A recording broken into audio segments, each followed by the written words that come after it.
नाशिकच्या आयटी कंपनीतील लैंगिक शोषण प्रकरणात आरोपीची धक्कादायक मोडस ऑपरेंडी।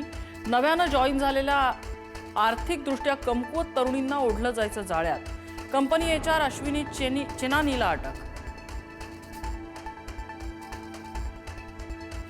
बोंधू अशोक खरातच्या कार्यालयातून महत्त्वाचे पुरावे एसआयटीच्या हाती। 22 रुद्राक्ष, इंग्रजीतील A to Z अक्षर आणि 1 ते 26 अंक लिहिलेली पट्टी एसआयटीच्या हाती।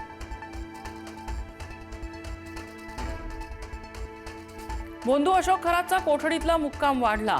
खरातला 5 दिवसांची पोलीस कोठडी। तिसऱ्या गुन्ह्यात अशोक खरातला 13 एप्रिलपर्यंत पोलीस कोठडी।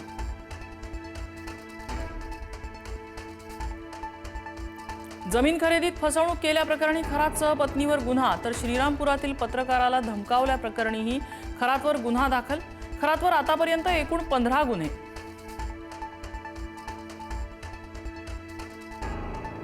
बारामती पोटनिवडणुकीतून काँग्रेसची माघार। काँग्रेस प्रदेशाध्यक्ष हर्षवर्धन सपकाळ यांची घोषणा।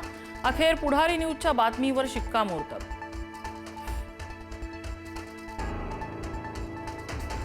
उमेदवार माघारीसाठी सपकाळांना फोन करून विनंती केली होती। मुख्यमंत्री फडणवीसांची माहिती।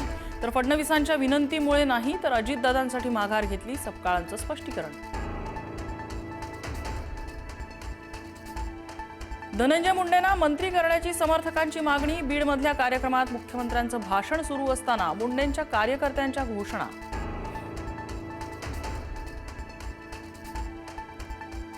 छत्रपती संभाजीनगरमध्ये सोडचिठ्ठीसाठी पत्नीची गळा चिरून हत्या। हत्येची थरारक दृश्य सीसीटीव्हीत कैद। आरोपी पती सत्यम गावंडेला अटक।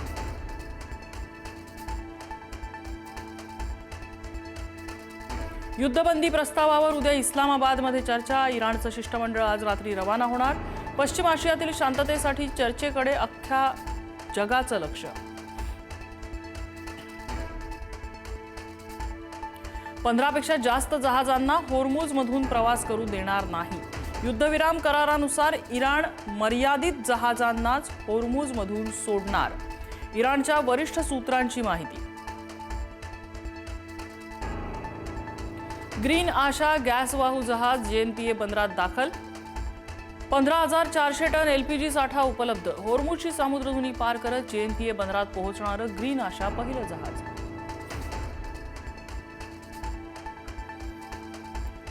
डॉलर रुपयाचं मूल्य बदललं तरी घेतलेलं कर्ज भरावंच लागणार। स्क्रीन अवॉर्ड सोहळ्यात निवेदक सौरभ द्विवेदीकडून राजपाल यादवचा अपमान झाल्याची चर्चा। तर हा अपमान नव्हे, गमती जमतीचा भाग, राजपालचं स्पष्टीकरण।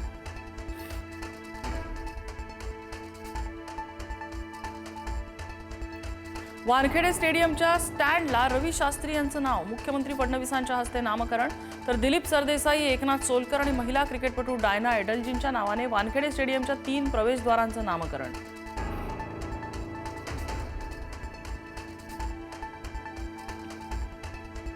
नाशिकच्या निफाड तालुक्यात टांगा शर्यतीत ज्येष्ठ नागरिकाचा मृत्यू। 72 वर्षीय ज्येष्ठ नागरिकाचा टांग्याखाली सापडून मृत्यू।